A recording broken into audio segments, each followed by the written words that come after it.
Thank you for joining us. This is the Michigan Literary Network show, and I am your host, Sylvia Hubbard, author and founder of the Michigan Literary Network and the Motown Writers Network. Today we have the most awesome PR person in the world, and I met this extraordinary woman, I would say back in 2001, 2002, and her name is Pam Perry. And she is the PR guru. I'm going to read a little bit of her bio and then go into like exactly how we met. So, Pam Perry is an award-winning communications professional. She teaches and mentors authors, speakers, and entrepreneurs on how to build a platform and attract major media and publishing contracts. She is also the publisher of Speakers Magazine. After working with Pam, her clients have been featured on almost every major network, including Oprah, Tom Joyner's show, Black Enterprise, PBS, and many other major media outlets. Her clients have been offered major publishing contracts and have created successful full-time careers as authorpreneurs, earning six figures. She has been called by Publishers Weekly a PR guru and featured in many major publications. So my journey with Pam started back in, like I said, 2001, 2002, and that's when I had just published a book in 2000, and I was kind of blind, and a lot of people weren't giving away a lot of information, and Pam was having this event with these huge media people, and of course I couldn't afford it, but I always say, you know, sometimes you just have to volunteer your time. So I emailed and I said, hey, can I come out, volunteer, help with sign up, anything? And I got a reply right back, and yeah, come on out. We need people to help in the rooms and everything. This was major for me. This was really major. Like, I was like, oh my, I couldn't believe that. You know, this, I think I know the event was over $200. Like, per participant, it was like over $200. You got in the room with major media people. And she put me in the room with the rolling out editor. I had to be in there with Munson. And it was just, I mean, I couldn't believe it. Like, I was like 2 inches away from him, helping him with his water and things like that. I mean, it was just major. And you know what? From that day on, I just realized, like, you have that saying, you know, you have to show up to go up. That's right. And it has always been my, like, philosophy is if you just show up, if you find a way to be where you would like to be, opportunities can come your way. So let's start, before we get into how did you get to the philosophy of that, coming up with this show up to go up, let's start at the beginning. Like, has your passion always been to be in marketing and promotion? It has always been in writing. Okay, right. So it's always been in writing. Okay. Marketing and promotion really came later, but my real passion was always writing, and my real passion was always books. Okay. That has been like the thing. I love books. Yeah. It just felt like this library. It's just, I get excited. So one of the things, I just love writing and love books. But then, if I had a book that I really, really loved, I wanted to tell other people about it. And then they didn't know about it, and they didn't know about it. And then basically I became like the Pied Piper. It's like, you got to know about this book. And I started promoting books. Right. And when I would see authors that needed more exposure, I would volunteer. This was years ago, like as a teen or even like in my 20s. I would say, let me tell other people, or let me host something for you, let me host this. I mean, like a long time ago. So I remember Apple Book Center. Yes. I had just had Aubrey. And I think I was reading the newspaper, and I saw that thing had the bookstore had just opened. It was like, she was like 6 weeks old, and I was like, Mark, you think I can go out to the bookstore? Because I knew Sherry. Right. And he was like, you just had the baby. I mean, you know, you can't really, you know, but I knew. But it's books. But it was like, at that point, it was like, oh my God. Right. And I told Shira, I said, these are the type of things you should do to promote your bookstore. This is how you could, I showed her a newsletter, the email, because I wanted everyone to really be involved in the literary world. You know, I just knew it could change your life. It could change your life. Yes. You read a book, it could change your life. And so that was really like the main thing. But in terms of when I went to school, I majored in advertising and PR. I graduated from Wayne State. Yay, go Wayne. Go. And then I worked at the Detroit Free Press. So I went to Cass, went to Wayne State, and went to the Detroit Free Press. So I had this little circle, right? It's like they were all like within probably 10 miles from each other.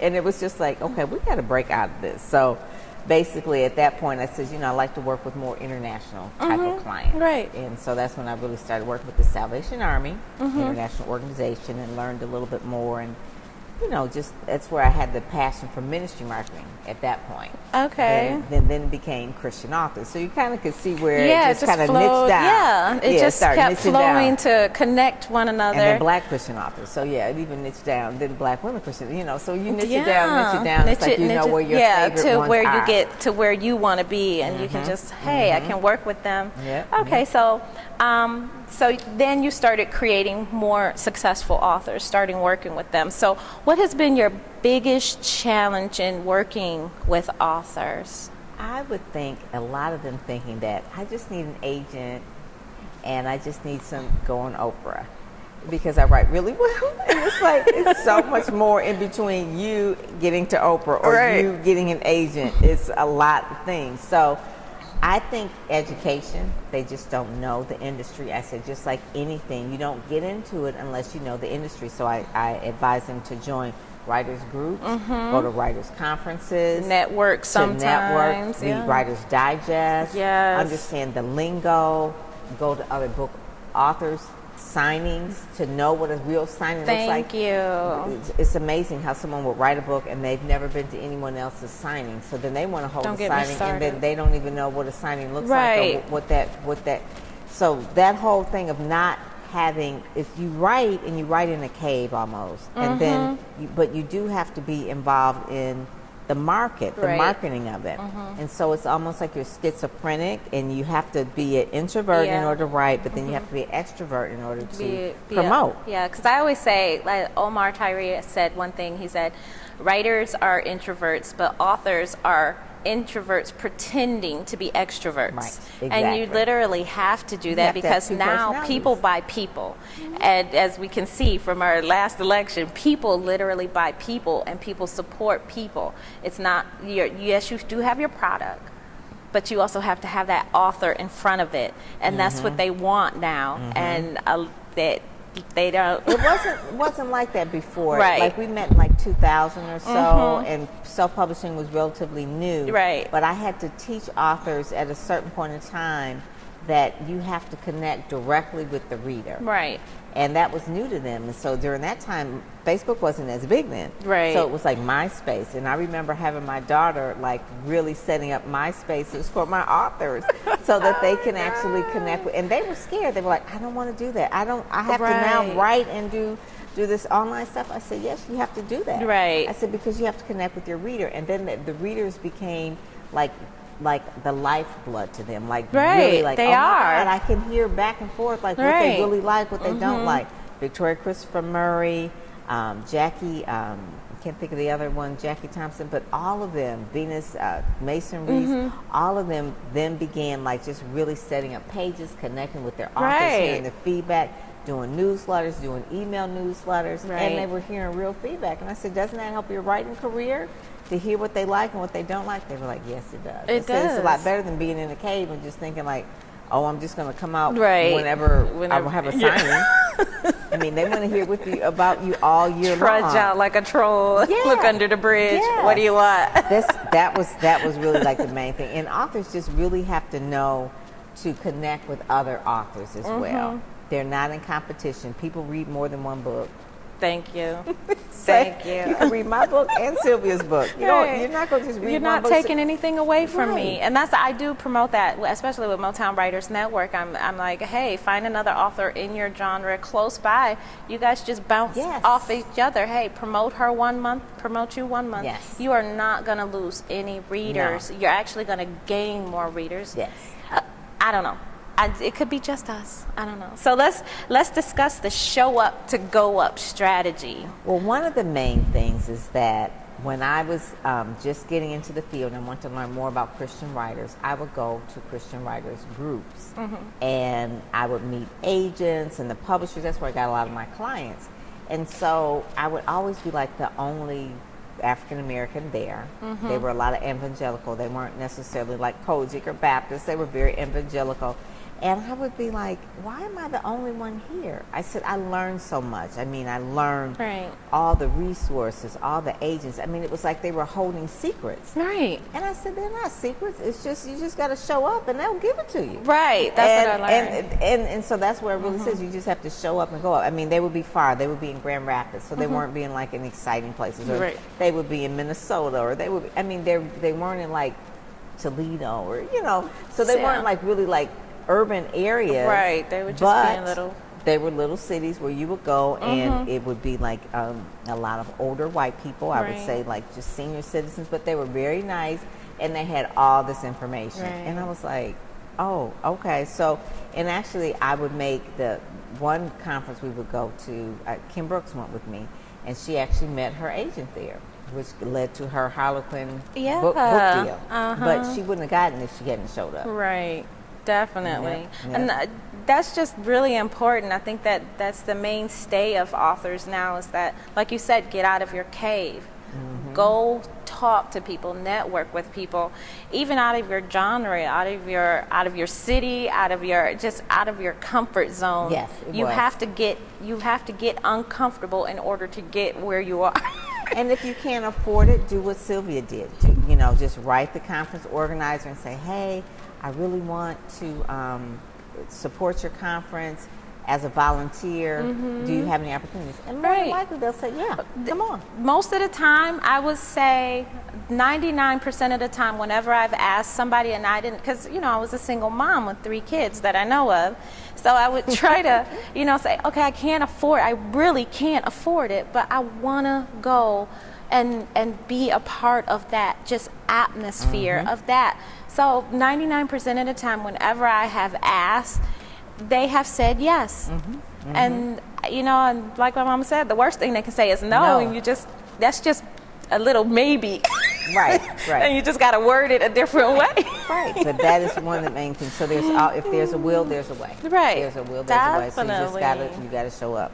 Okay, so I want to ask, I know you talked about like what authors need to do. So what should authors never do when it comes to marketing and promotions? Just 3 things. Oh my goodness. Never ever do Never ever. that they do. Yeah. Never ever. Top 3. Oh, the top 3. This is an irritant of mine. Never ever go on Facebook and just promote your book, and then tagging a whole bunch of people all the time. And I didn't even ask to be tagged, and you tagging me in it, and it's showing up on my timeline, and I'm like, you know what? You did that last week. You can't do it every day. Okay. Yeah, block. So it's like, yeah, you get to be blocked at that point. That is like number 1. So you're spamming. You're really spamming. Yeah. Get a newsletter. Right. The other thing is don't spam, meaning like you have an email list that you bought. Don't spam people. Never ever do that. The other thing is just when you actually have a signing of some sort, making sure that when you do have the signing that you're not just like, it's not a sales pitch. So when you have a book signing, Right. give value. Right. Give value. I mean, sometimes you could even make your book signing like a seminar, make it a party, have food, but you want people to come out, you want them to buy the book. Obviously, they know that's why they're there, but don't just expect people to buy the book just because you have a book. Right. Give some Make value. it an event, like you said. Make it an event, make it fun. Make it inclusive. Maybe you can bring some other authors or Right. people who are testimonials about why they read it. I mean, but I the whole love point of that. it, don't make it so salesy where it's just like you feel like if you don't buy this book, you're not going to eat. that's And the I always thing. bring me a bag of chips when I go to people's book signings. Crunching on chips quietly. Like, is this over yet? Yeah, but I do like that because, like, when I went to Beverly Jenkins, I just came to her book signing. I was just coming to support her and everything. And then she came over and she's like, "Oh my God, I can't believe you're here." She's like, "Do you have some books?" And I was like, "Yeah." She was like, "Girl, set up." Oh, my that God. is nice. That That's why was, it really got to me, That's like, why she's so wow. successful. And Yes. she's done that, like, she's uplifted. She doesn't need to even promote herself. She Yeah. knows she can just get out there and make it happen. But I love that she brings other authors up. Yep, And that's it. I That's tell it. authors all the time, like you said, you can only read that book one time. Right. No. You need other books. You need other books in your library. Right. You're not going to be in competition. So that is good. Yeah, that's the main thing. Don't spam people. Provide value. Always provide value. And never, ever, tag people, like when your book is coming out and you haven't promoted and let people know. Don't like the week before or 2 days before, "Oh, I have a book coming out." You got to really just like what I call like drip market your book. Breadcrumbs. Yeah, breadcrumbs. And let people know the book is coming out. Don't just like, "Oh, I got a book coming out." It's like, what?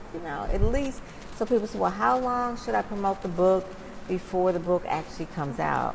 So I even said- in your book, you do talk about, you said that, and your book is back there. So your book says like at least 6 months or at least a year. You when should I used start. to work with a lot of publishing companies, they would engage me a year before the book comes out. Right. And that would just get all the marketing materials together, get their messaging together, create their media list, figure out where they're going to go. I mean, it's so much to do for marketing a book Right. that you can't do it like In 2 one weeks day. before. Yeah, 2 weeks basically. before. Now you're running around like you're crazy and you can't keep track of anything. Even just to put together a good media list will probably take a good 6 months. Right. Defining all the right media outlets, the right contact, the email, their phone. I mean, all Their of that. editorial calendar. Yes, Be able to hit it on A time. magazine is going to be like at least 2 or 3 months out, a Right. major magazine. So if you want to get in Essence, you can't just, Hey, I'm here. yeah, it's like they have a 3-month lead time. So Right. you've got to figure that out and Yeah. put that in there. That's why I say a year out. So yeah, major television. So say for instance, if you want to get on like major California shows like The Real or whatever, they don't tape during the summer. Right. So if your book is coming out in June, you probably won't be able to get on September Yeah. or October or Yeah, something. So you right. got to plan for You that. have to plan because they quit taping in the summer. Right. So it's like, "Oh, I want to get on those shows." It's like, well, they don't. They're off. I mean, you gotta be still lifting yourself up while Right. doing that. Yes. Okay, so I want people to know, how can they find out more about Pam? They can go to PamPerryPR.com. That's PamPerryPR.com. Very simple to read. My first and last name and PR.com. And make sure that you go there. There's the blog there. There's information about Speakers Magazine, which is there. If they want to download Speakers Magazine, they can go to speakersmagazine.net and they can download all the magazines. It's been about 3 years. And we promote speakers. So if you're into really wanting to be a professional speaker, this is a magazine for you. Definitely. Yeah, authors typically are probably public speakers, meaning that they're not necessarily professional speakers. Professional speakers are like, I'm paid to speak. Authors are probably like, I need to speak in order to sell my book. Right. So it's a but big they difference. can still learn from Speakers Definitely. Magazine. Definitely. Well, I want to thank you for joining us. Oh, I did not know. Remember that story how we met? Oh my God, it was just an honor. Yeah. I think when I saw you, it was just sunshine. Like, oh. I remember one of the best conferences you did. I think it was at Northwest Activity Center, and Relentless Aaron was there. Oh yeah, That was so fun. cool. He That was cool. fun. Yes, he was there, It and we was fun. became really good friends. And he did some videos for me, and yeah, he was really Yeah. good. That was one of the ones. That was the 5th annual, or I don't know. What Right. That was. I that think was I it. stopped. I think that was my last one. Was it? Oh, it was so It good. was. I know. You need That's to what bring that everybody back. always asks. But like with so much going on, it was like Bring it back. retro. I could always feel the sweat over my brow when it's like work. Well, your kids are older now. They can put it on. They're all moving away. No, we waited too late. I know. We got to make sure we get them involved early before they move Right, away. I know.